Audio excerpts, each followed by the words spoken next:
I'm Marco Chiluisa. I'm co-hosting this Expat Life in Ecuador with my dear friend Joseph Joe Giamportone. I'm here at the Manta Studios, and today we have a special guest. This guest, I know her. She's a longtime friend, but also she has been a client from our office. And it has been amazing to share with her some of her experience here in Ecuador. And today we have Rolanda with us. Thank you. And Hi, Rolanda. Everyone. Nice to meet you. We're going to talk today about life of an expat here in Ecuador. So, well, Rolanda, thank you. Can you tell us more about you? Yes. And let's start with that. Okay, well, I am not your typical retired expat. I have come from Seattle, Washington, about 3 years ago to Manta with my wife and our 3 dogs. And we just jumped ship. We decided to leave the U.S. and we came to Ecuador sight unseen, and we've been here ever since, and we love it. I had a nice corporate job. I had all these things that you would, aspire to in the U.S., but I was very stressed out. So now that I live here in Manta, I work maybe 20 hours a week, maybe, only 6 months out of the year, and I enjoy beach life the other half of the year. So that's pretty much it. Sold. I know, right? Exactly. What are you waiting for? Exactly. So yeah. Perfect. So that's how's a normal day for you? Like you wake up at what time? 5:30 in the morning, then you have to drive in the traffic. No. That's a lot of the reason I'm here. I don't wake up till about 9. Okay. I wake up at 9. I have a little cafe on my terrace overlooking the ocean.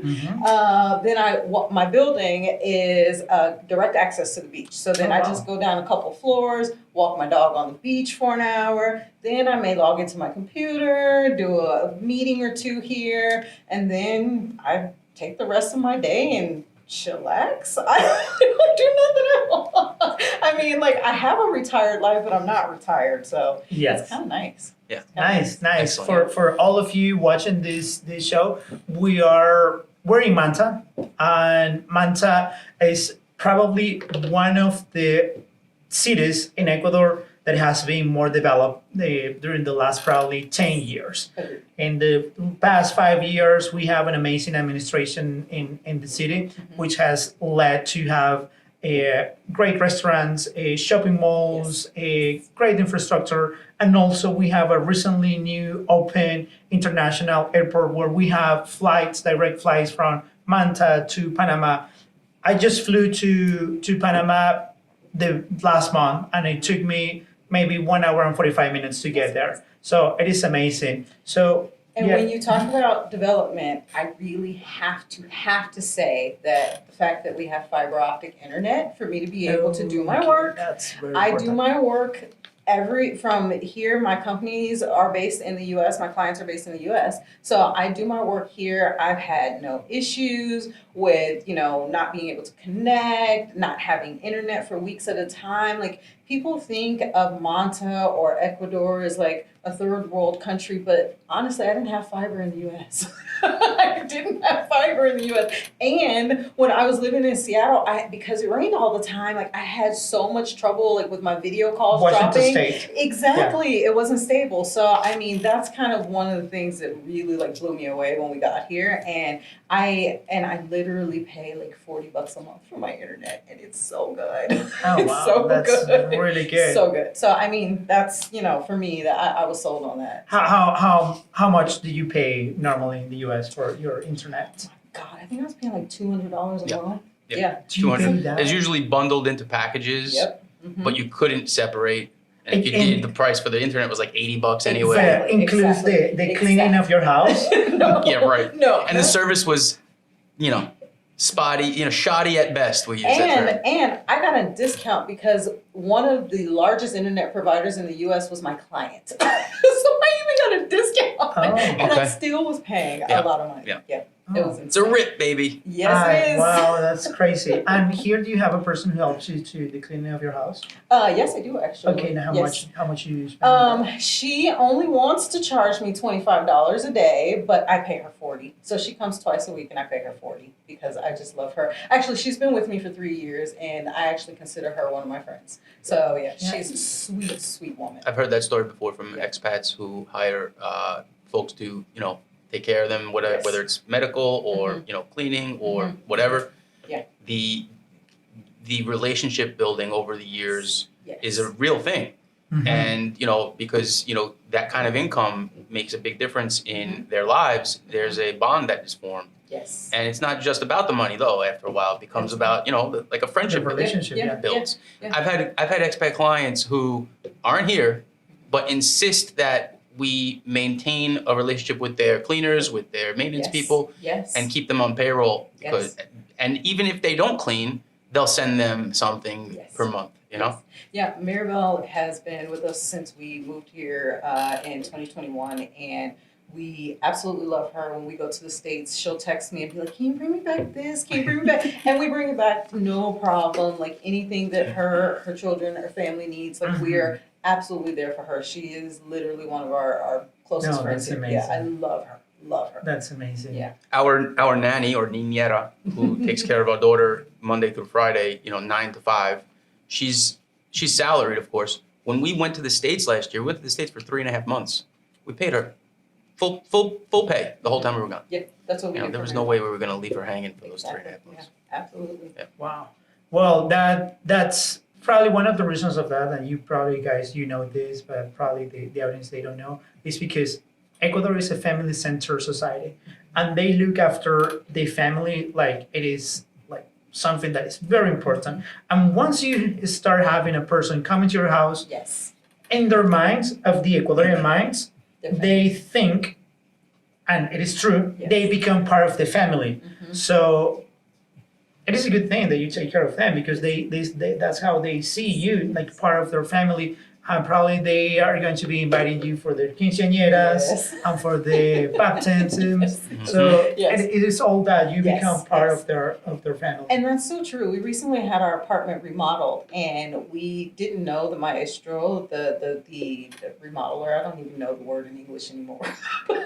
We didn't know the maestro, and we met him through someone else in our building who had their apartment remodeled, and he works with his family, him, his brother, his son, his wife, and his daughter. And so they were in our apartment for like maybe a month and a half working. Now they're family. We talk to them all the time. Like they are considered family. Their children call me Aunt Tia, and it's like, we're all family. Yeah, it's something about them being in your house every day. And then, I'm just one of those people where I will be like, do you want something to drink? Do you want some food? Like I make sure that they're okay, especially if they're working in the heat. And now we're family. I mean, same thing with the guards in our building. We have maybe 5 guards in our building, and they look out for us. So I'm always bringing them chocolates and Coke on a hot day. One of the guards just recently brought his daughter over to our house to meet us. Like it's just, we just have adopted all these people that are now in our family. I have a much fuller social life here in Ecuador than I did in Seattle. Wow, that's amazing. Oh, I have a much fuller life in general. Yes.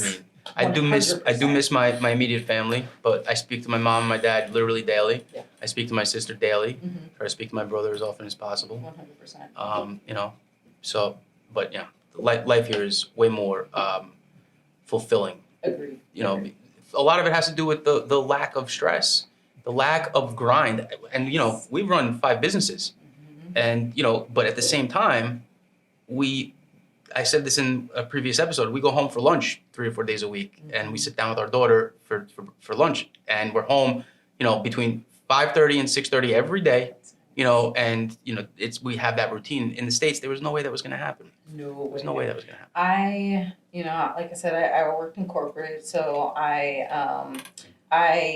have a master's degree and every certificate that you can think of in tech. And I've worked for some of the largest companies in the world. They've been my clients. And, I'm talking Microsoft, Apple, those kind of companies. And I worked 80 to 100 hours a week. Yep. Every single week. I had a nice house, I had a mortgage, I had 4 cars, but at the same time, I was stressed. I had to drive in traffic Mhm. every God, I single feel like day. you're in my head right now. I know, like 2 hours a day, every day. And it was so stressful. And I got rid of all my cars, we got rid of our house, Mhm. and we came here. What was that like?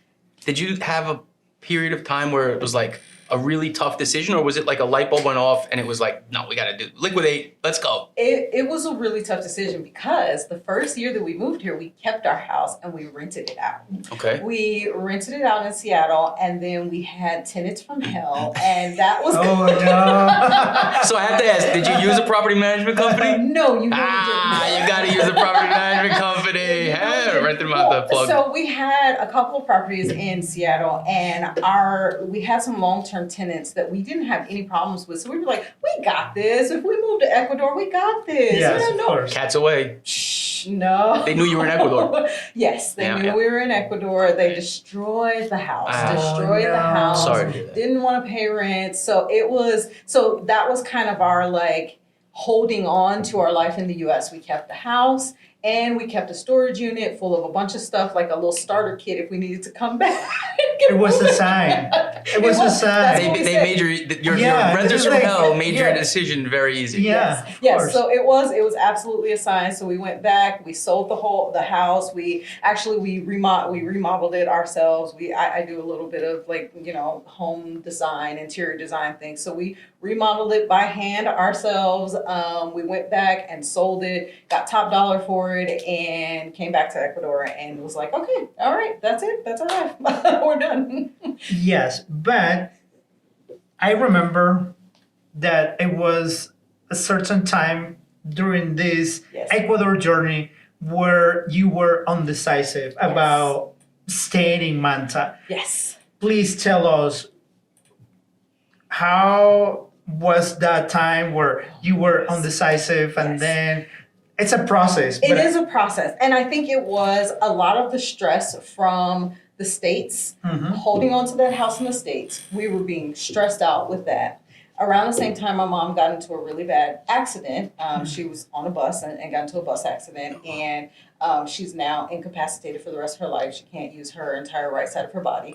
And so going back and forth for that, going back and forth for the house where the tenants had messed everything up. And then we had just bought a property here in Manta. And that was stressful because it's in a building. It's not a standalone house. So it's in a building. And so you have brand new neighbors, new rules, administration, all these things that you have to deal with when you're buying a property, and not just a property, a condo. There's all these things you have to deal with. So there was a lot of stressors still in our lives. And so we had talked about it and we were like, okay, maybe we need to just give up our condo in Manta, go back to the States potentially because I need to help my mom, or, we also need to figure out this house stuff. Or maybe let's do some research and find some other place. So we traveled to Colombia, we traveled to Panama, we traveled to Mexico. We actually went to Mexico too, just to maybe find a place that may be a little closer and potentially a little bit less stress. But honestly, we kept coming back to Manta. Our condo is beautiful. We love it. We're right on the ocean, and you can't beat the prices. We got our condo at a time where Manta was very affordable. Manta is actually still very affordable. But when we first went to Medellin, it was super affordable. That was like maybe 2-3 years ago. Now, condos in Medellin are ridiculous, double what I paid for on the ocean. Oh, wow. Same thing with Panama City, very expensive. Mexico was super affordable, but very crowded. Very crowded. And we were looking at middle of Mexico, like Mexico City. Okay. So not near the ocean. And I realized I have to have the ocean. So we finally just decided to stay in Manta. So that's when I called you and we're like, okay, we're going to renew our visas and we're going to try to stay long enough for our permanent residency, and Ecuador is going to be our home. I was sad because when you own a business, you have your clients, but your clients, they become friends. And I have, at the office, we have that special, like, feelings for you. It's just I like know. Yes. every time Rolanda just came, Rolanda just left, I know. Rolanda's coming. Do you know Romina and I, Yeah. our birthdays are a day apart. I love Romina. Romina works in Equasis offices. Our birthdays are a day apart. No wonder we love each other. But Yes. Fernando, Romina, those are my people. Yeah. Again, more Ecuadorians that are like now like family to me. Mhm. Like, and you know, we built a lot of relationships here that we just can't let go of. We just can't. Absolutely. I want to take a walk on the controversial side for a second. Yeah, please go ahead. Shoot. We mentioned the term third world country before. Oh yes. Right. And for me, childhood poverty in the United States, lack of affordable health care, being the leading, the richest country in the world, and then you take drug epidemic is another issue, that affects, the war on drugs, not working yet being, still being championed by a lot of people, left, right, center, whatever. Do you feel like you're in a third world country? No. Now, Do you want to think about your answer? No. 100% no. 100% no. So I think I mentioned that I came to Ecuador sight unseen, right? Like Yeah. I had never been to Ecuador before. I'd traveled, I've been to other countries, but I'd never been to Ecuador. It's a very, in the grand scheme of South America, Ecuador hadn't been on my radar as a place to really visit. Right. It's been, Chile, Peru, Mhm. Brazil. So I was skeptical. My family were like, "Oh my God, no, you're moving to Ecuador? No, it's a third world country." When I first started researching, I saw videos, and then I had a friend here who actually would take her camera phone and do a video call with me to see apartments, to see, down to the mall, and all that. And I'm like, "Ooh, this is nice." Like, Right. but I don't. What are people talking about? And I was like, "Sold. I'm in." And from the first day we got here, I never felt like we were in a third world country. It's interesting because a lot of things, Ecuador is even more developed than the US. Like I said, I didn't have fiber optic in Seattle. I honestly couldn't even afford fiber optic. It was just becoming new in Seattle, fiber optic internet. I get here, as soon as I hit the ground, I'm on fiber optic internet. And I'm like, yeah, this is great. Wow. I don't feel like I'm in a third world country at all. I've mentioned this to you. I'll repeat it again now. I had written off parenthood, and by the time I was 36, which is when I discovered Ecuador, because and I was making six figures. I had great health care.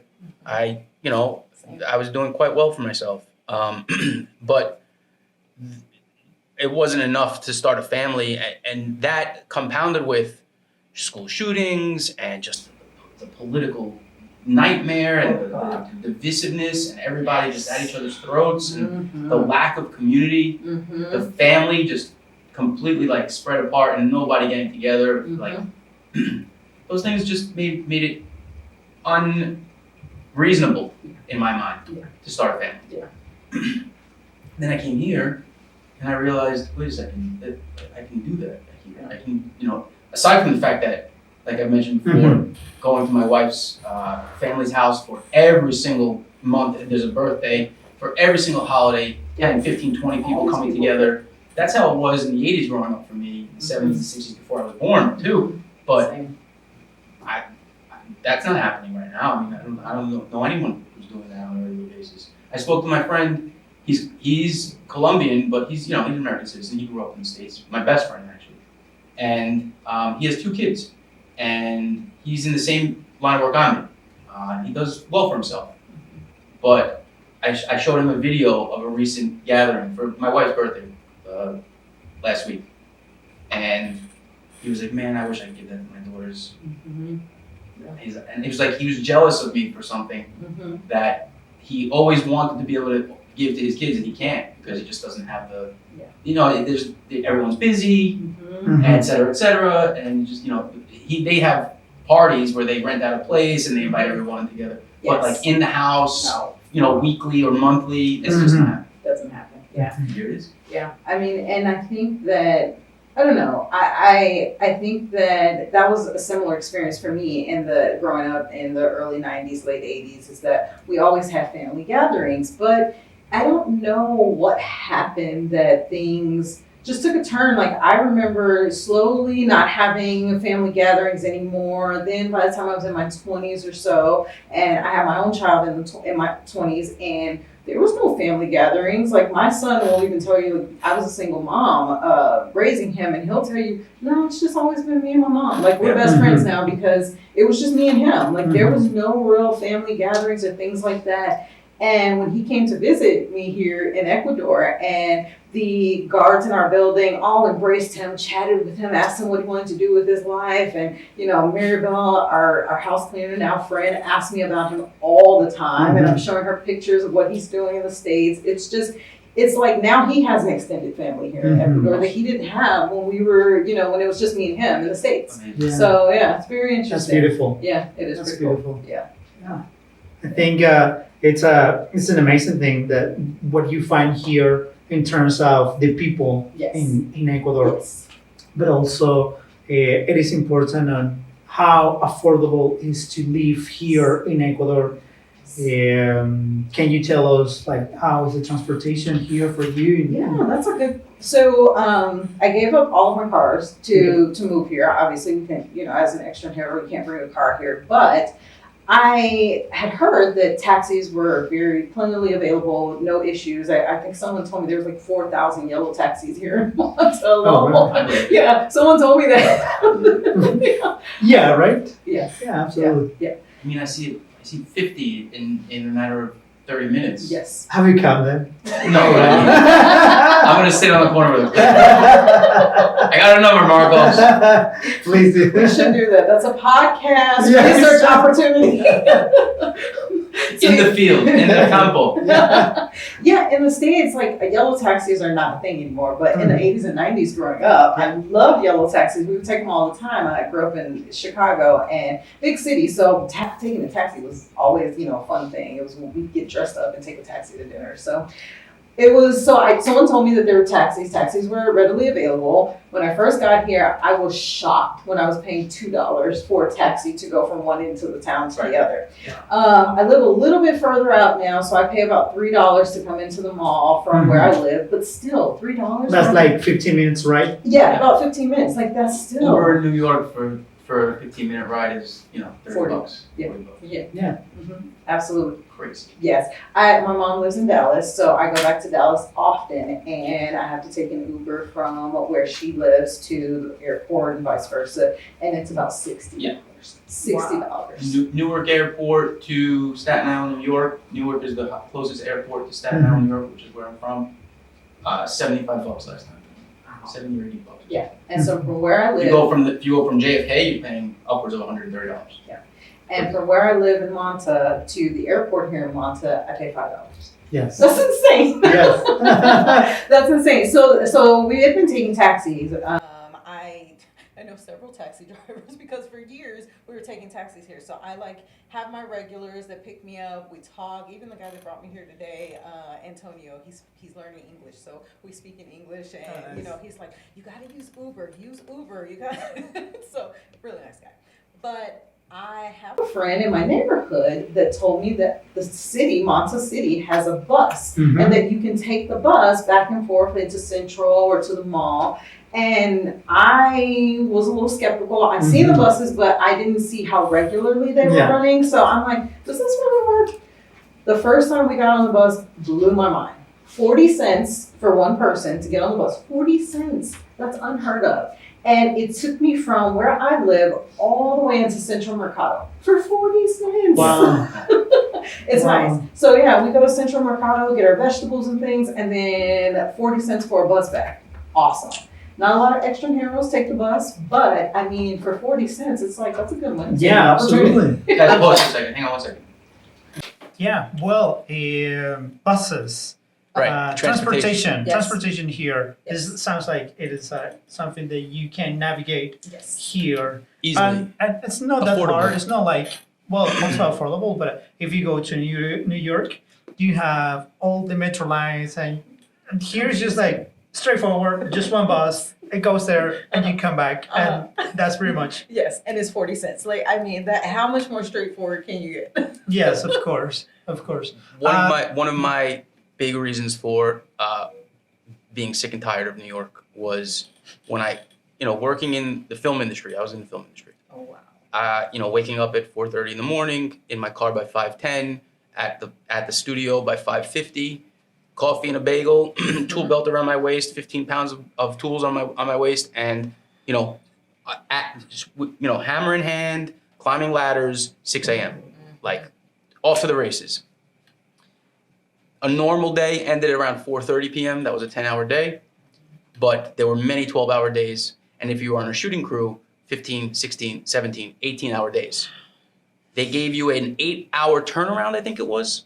So that means if you finished at 12 a.m., you couldn't start until 8 a.m. They didn't let you come in. Okay, so you had that 8-hour turnaround. But if you lived 45 minutes away. Right. Okay, so there's that. A lot of work. We were paid well. Yeah. We chose the business. It wasn't like we were forced into it. Yeah. All right. I'm very thankful for it. I still pay my union dues. I'm a proud union member, and I go back to work when I go back to the United States, and I'm happy to do it. Mm-hmm. But I would leave Staten Island at 5:10 in the morning and get to work at 5:50, 40 minutes. But when I left at 4:30 p.m., I wouldn't get home until 7 p.m. Mm-hmm. Sometimes 7:30 p.m. Sometimes if I was lucky, 6:30, because I was able to navigate the traffic. And there's people who like to switch lanes. I found out if I ride the bumper of the guy in front of me in the left lane, I got home quicker. But do you know the stress level of having to ride the bumper so Yes. nobody can get in front of you? And that's, for an hour and a half. Yes. And then calculating the amount of hours of my life that I spent in traffic. Mm-hmm. That is what drove me. I think I was in like teetering on depression. Mm-hmm. Because it was like, man, I want to start businesses. I want to do art. I want to start a family. I want to do something with my. It was come home, take a shower, eat, work out if I was working out at the time, and out cold by 10 o'clock p.m. That is my life. Yes. And, that was my life. I was like, this is not living. No. What do they call it? Working to live or living to work? Which one is it? Exactly. Which one, make a choice. Exactly. And so. I mean, I don't think people put enough stock in how much stress simple driving a car has on your, especially in the U.S. I mean, I lived in Seattle, and Seattle was a little bit more tranquilo than like New York or Chicago, but still, like we had one highway, I-5, and I had to take that every single day to get back and forth to work. And the stress alone of being behind a wheel is just, it was insane. Road rage is a real thing. It is. And I didn't realize it till I gave all that up, came here, and I started being driven everywhere. And I'm like, oh, this is nice. I feel fancy. I like it. and of course, that brings you some health issues. Yes. The stress. Oh, stress.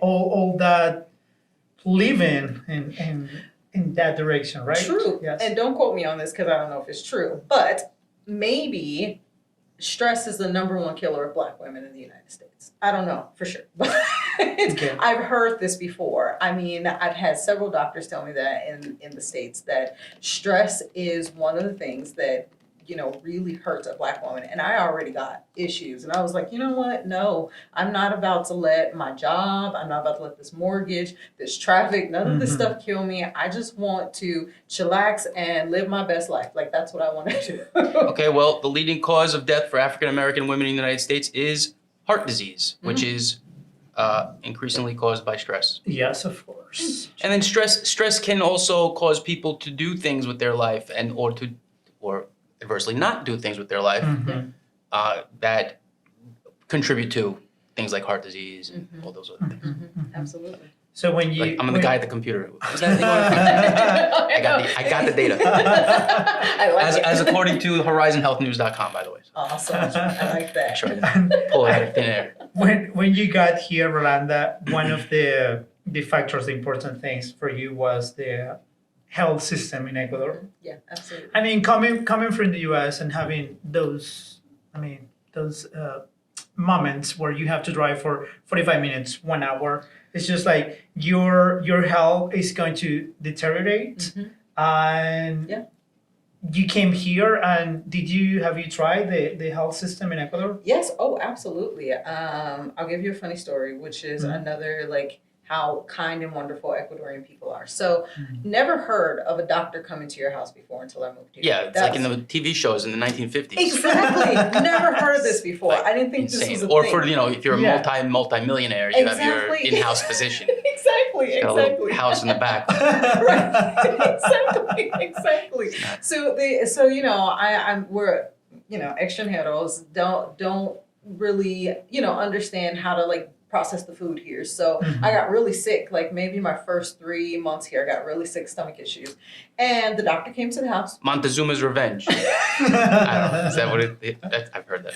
Is that what they call it? I don't know, but I know my stomach was not happy. Yeah. No, it happened to me too in my first 2 weeks here. Everyone, it happens too. It's just, you know, we come to the U.S. with things that are highly processed to things that are not as processed, and your body's like, it's a shock to the system. So stomach issues, me and my wife, we had the doctor come to the house. I think she charges maybe $45 to come to the house and to diagnose us.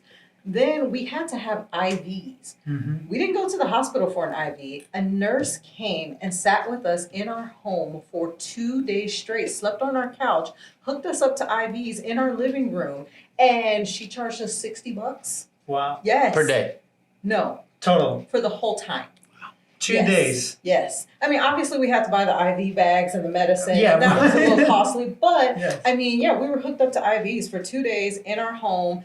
Our dog's laying on the floor. The nurse is sleeping on the couch. I mean, for 2 days she stayed in our house, and she's now still a friend. We still talk to her.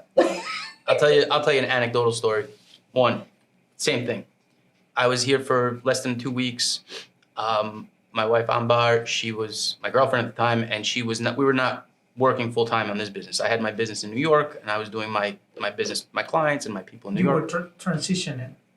She was traveling because she worked for the government at the time, and she was in, I think, Esmeraldas. Esmeraldas. And so she was far away. She wasn't getting back to me anytime soon. And it happened. I just was hit. I was like nauseous, you know, it was coming out of everywhere. I was weak, stuck in the bed. I had to literally like fall out of the bed and crawl to the bathroom. I had no strength. I was dizzy. I got in touch with her. She had a pharmacist drop off the medication to my house, to my condo, and, you know, basically not nurse me back, but just tell me how to take it, et cetera, et cetera. That medication cost, I think, with the delivery, and it came in the lab coat. It was the pharmacist himself. It wasn't like a taxi driver. Yeah. I think $8. And I was better overnight. Now, it took me like a week to get back to like to normal, but I was, you know, it knocked it out of me. Whatever they gave me, it worked. Yeah. And I was like, that was strange, right? Usually you got to go to a doctor, get diagnosed, get approved for the medication, get the medication, go pick it up. Like there's a process here. The guy freaking delivered it to my condo in like, you know, hours. So that was like a real wake up call for me, because I was, you know, I'm a big believer in, you know, some form of, universal healthcare, just, you know, access to healthcare being super easy and not tied to your job. That to me is something that is a big problem in the States.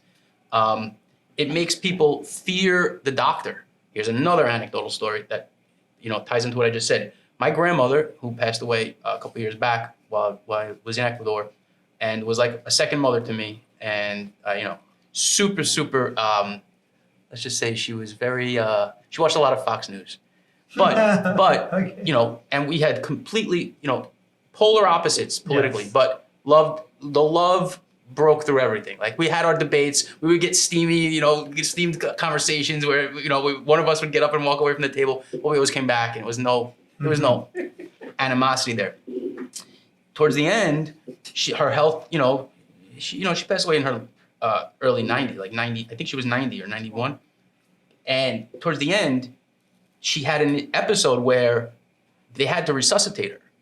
And they called the ambulance. I was in Ecuador when it happened. They called the ambulance. They brought her to the hospital. And she, you know, we called her like Cat with 9 lives. She was like a Energizer bunny. She always came back. We were like, when is she not gonna come back? Like, this woman is out of control. How is she doing this? Like, we all wrote it off. Like, it was like the 4th or 5th time where even my father, her son, was like, I don't think she's coming back from this one. And then like 2 days later, boom. she's home. I don't even know what the hell, how she did it. She told me, don't ever call the ambulance on for me again. Just let me die. Because do you know how expensive it is? This is what she said to me. And so, you know, for me, that was a wake-up call also. Like, you know, like that's kind of morbid, but at the same time, like I see where you're coming from. Like she's like the stress and the payments and the this and the that, just let it go. Yes. You know, that's kind of effed up, man. Yeah. Not because I'm tired, not because I don't feel like it's because of the medical bill. It's because of the cost of the ambulance. Don't call the ambulance because it costs too much. Yes. And that is a very common sentiment in the United States. I don't want a $5,000 ride from here to the hospital, especially if it's like 5-10 minutes. Call an Uber, it's only 50. Exactly. Take the bus. It's what? Now it's 10. It's messed up, man. Yeah, but it's true. It is.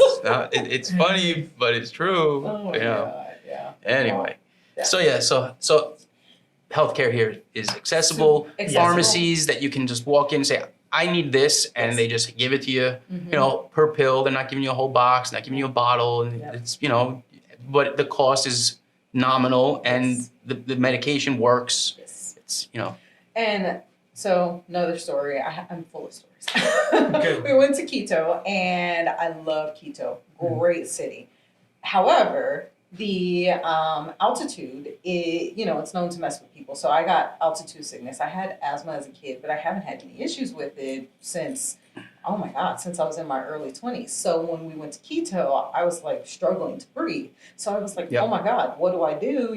I don't have a doctor here, and I need to get a prescription for an inhaler. That's what I'm thinking, because, that's my United States brain. right. So I text the doctor that I know here in Manta that I use, and I'm like, I need an inhaler. What do? I used to take albuterol in the States. Like, this is what I'm looking for. Just go to the pharmacy and ask for it. I was like, wait, what?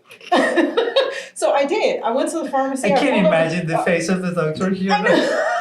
What are you calling me for? Just like, leave me alone. It just makes no Go sense. to the drugstore. Exactly. Just go to the pharmacy. So our Airbnb, there's a pharmacy like right next door. So I walked outside. I had a picture of it on the phone, and I was like, I used to take this. Do you have this? Go back there. Put it on the table. $7. What? Like in the States, first of all, I need to make an appointment with the doctor, wait weeks for that. Yeah. Then once I get an appointment with the doctor, he only has 10 minutes to see me, and he was very late in the first place. And so I'm being charged for his time, then, which, that's outrageous. Then he has to write a prescription that I then have to take to the pharmacy and wait for an hour or two for them to fill it. Then once they fill it, that's super expensive. So I paid, 10 times over for a $7 inhaler that I can get at Keto Keto for $7. Over the counter. Over the counter. Without even seeing a doctor or waiting. Yeah. Not sure, what's the secret? What can the United States learn from Ecuador? I'm not even gonna go down that. Well, I think that's another topic, because that's a business, and we don't have that. Right. We'll have that kind of time. The health. They use the war against drugs though in a lot of ways. Yeah. And there's some merit there because, for example, I I used to get major stiff necks, bad neck pain, and in the States, I had no recourse really. I would just have to nurse myself back and just wait it out. Whereas here, it happened in my first year here, and I was just like, I couldn't turn my head, I couldn't drive, and Amber was like, let's go to the pharmacy and get you something. I'm like, what? I need like a strong painkiller and like a muscle relaxer. She goes, yeah. I go, all right, let's go. Let's see what this is about. Pharmacy, at the time I had no Spanish, I spoke no Spanish, so I said, tell them I have really bad neck pain. I can't turn my head. I need a painkiller and a muscle relaxer. Okay, boom, here's, how many do you need?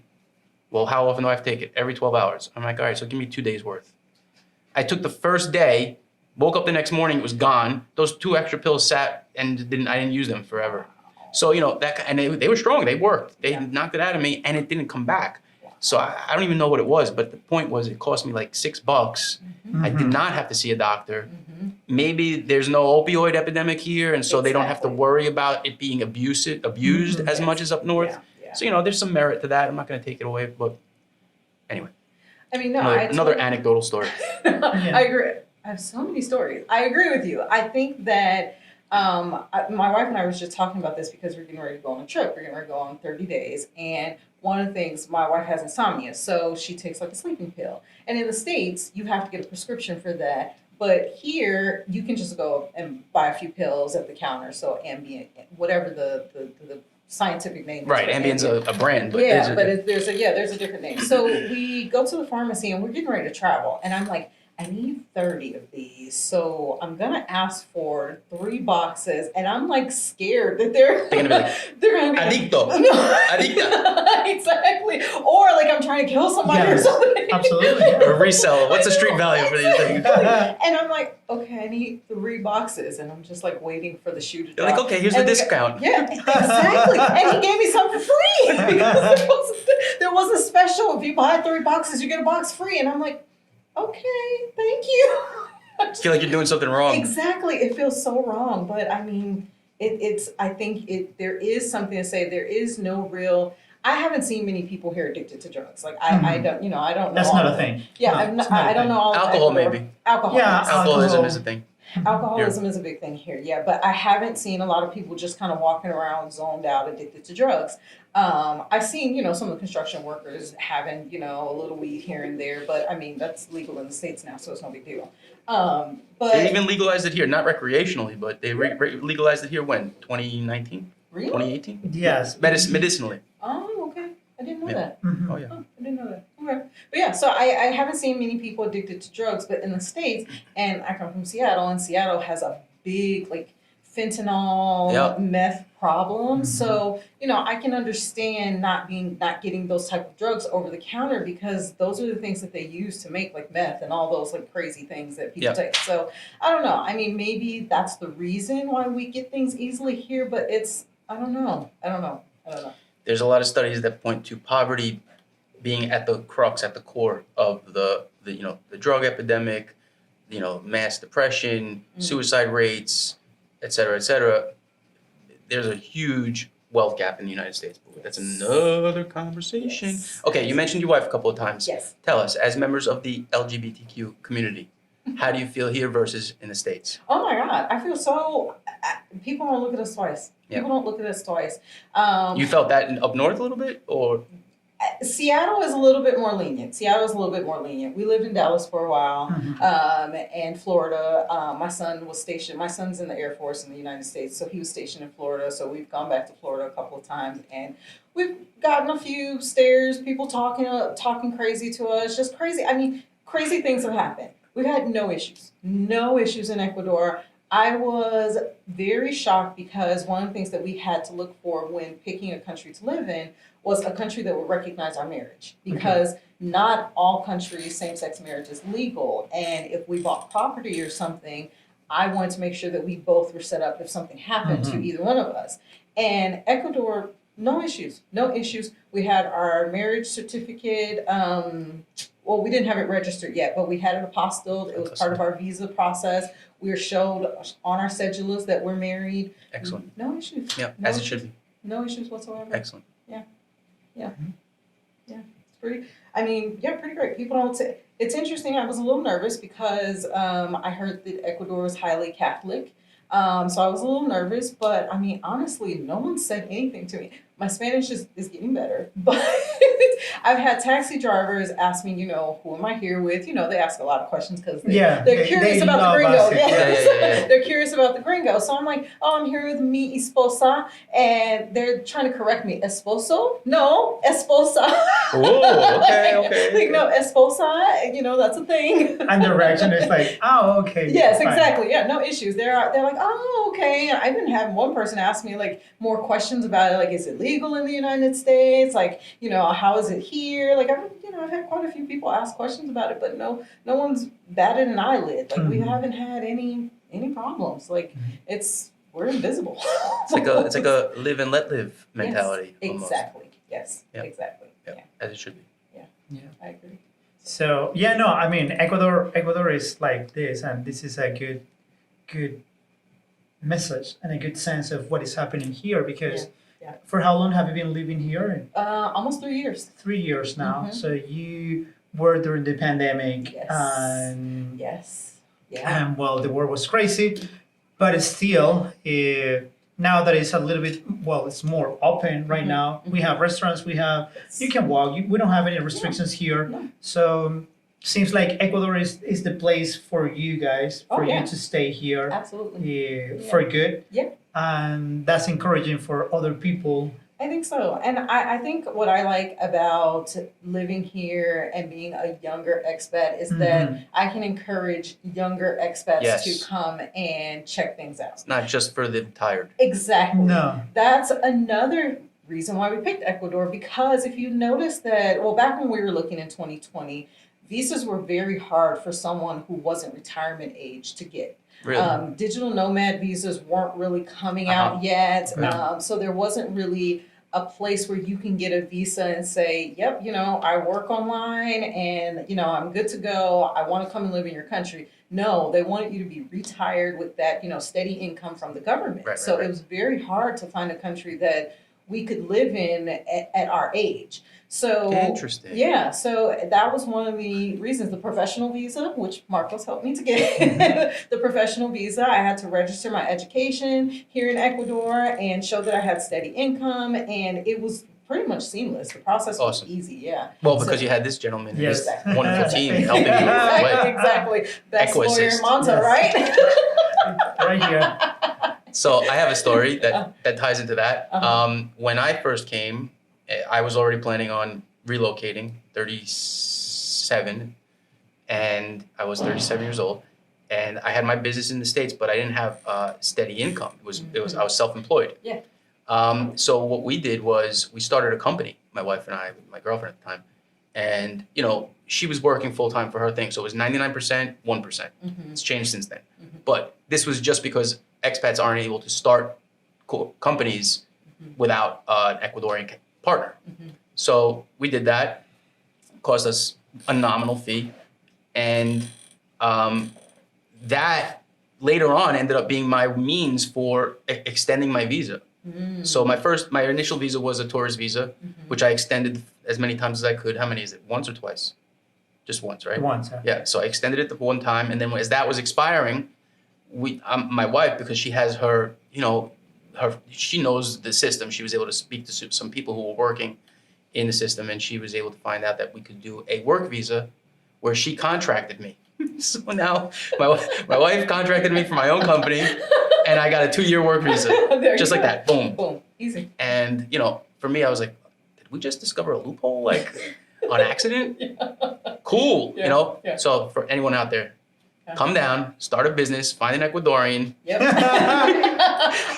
It's real easy. It's real easy. No problem. Easy peasy. Then marry her. That's easy. Or him. That's easy too. That's a good plan. And now you've got 3 years. And then have a baby. And now you got during a pandemic. It's real simple. Real simple. That's Joe's formula. Joe's guide to immigrate to Ecuador. Exactly. I think you just found another income stream. Yeah. Hi-oh! Lessons start, $50 a course. But no, that was we discovered the loophole, I guess you could say. But now I'm a permanent resident. That's awesome. Now I'm a Yeah, permanent that's resident. what we're working on. Yeah. Yes. Yeah. Ecuador, from the immigration perspective, is friendly. Well, what the government wants is to make sure that people coming here, they have the enough means to support themselves.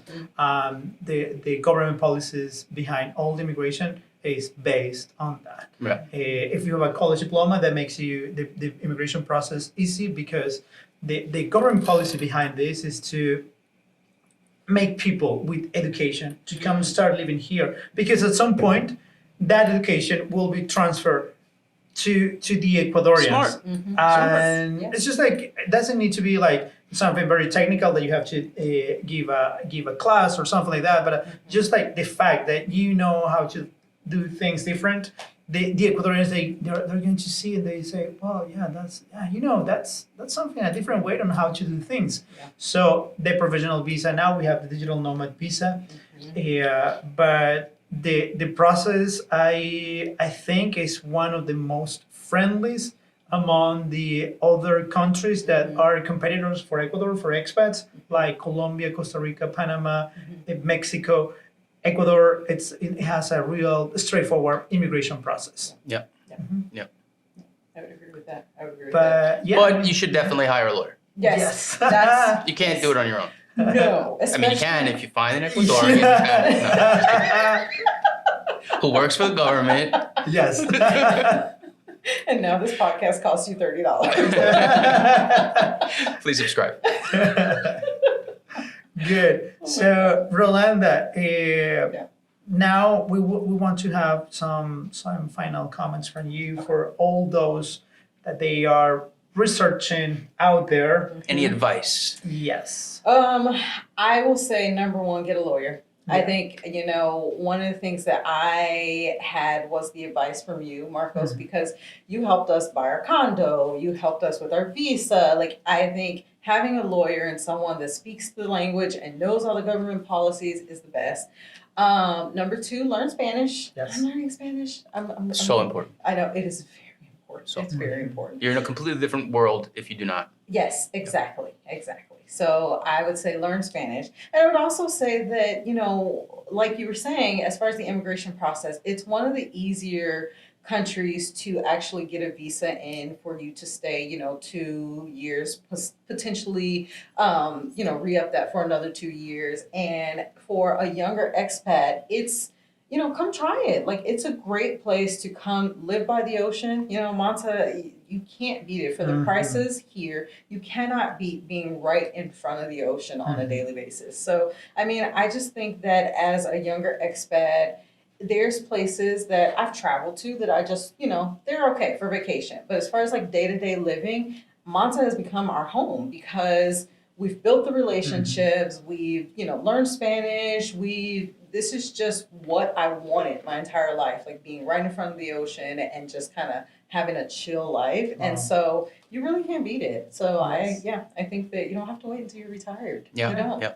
You don't. have to. Do you have any advice for like younger people who are maybe still in school in the States? Let's just take that group of people and aspire to maybe being able to work remotely. Yes. Like what sort of courses or what sort of education should they seek in order to be able to do that in the future? Very good. Technology, all things technology. Software development is a very, very lucrative business online and remote. Software development, especially web and app development, is absolutely something that you need to know. I met an expat once. She was passing through Ecuador, and I think she went to school in a 6-month course to learn how to do web development. And she ended up making all this money online that she could use to travel all over the place. So I think any type of tech, web development, software development, absolutely take those courses. And I'm seeing more and more in the graphic design, marketing, those type of things, because along with the web development and the app development, people want their front pages to look flashy. They want them to look good. They want their social media to match their website. Exactly, yes, exactly. Hello. Exactly. That's what got me out here. Exactly. And those are very, very lucrative career paths remotely. I'm currently a project manager for tech, and I think project management is it's dying, it's going away because people are moving towards self-managing teams. Okay. So yeah, project management is kind of dying. I got my project management certification years ago, so it's not something I would recommend, but I would definitely say keep going in tech if you want to work. Great remotely. advice. Great Yeah, advice. Absolutely. Yeah. So, Thank you. Well, that has been everything for today. This was fun, guys. This was fun. Thanks. Absolutely, that's the whole Thank purpose you. of Yes. this, Thank to you. have fun. And I'm super happy that you guys are doing this. Like, I want Thanks. more people to know about Manta and Ecuador and, the beautiful life that I have. I don't want too many people to know. So, Same. can we keep the subscribers down? Just un poquito. We'll do our best. We'll do our Keep the best. subscribers down. Like, I don't want too many people to know, but I do want people to know that we're safe, we're thriving, we're good. I'm Yes. just living my fabulous life. That's what Excellent.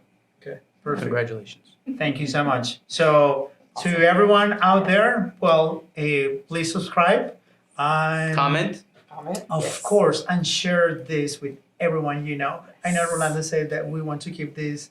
Only share it with the cool people. Yes, please. Yes. Yeah. No, with That those, part. you think they're not cool. Not the icky people. I'm just kidding. Share it with everybody. So, We don't discriminate. Well, thank you so much, and that was it for today. Ciao. Thank you, Joe. Thanks, Thank you, everybody. Rolanda. Thank you. Bye-bye.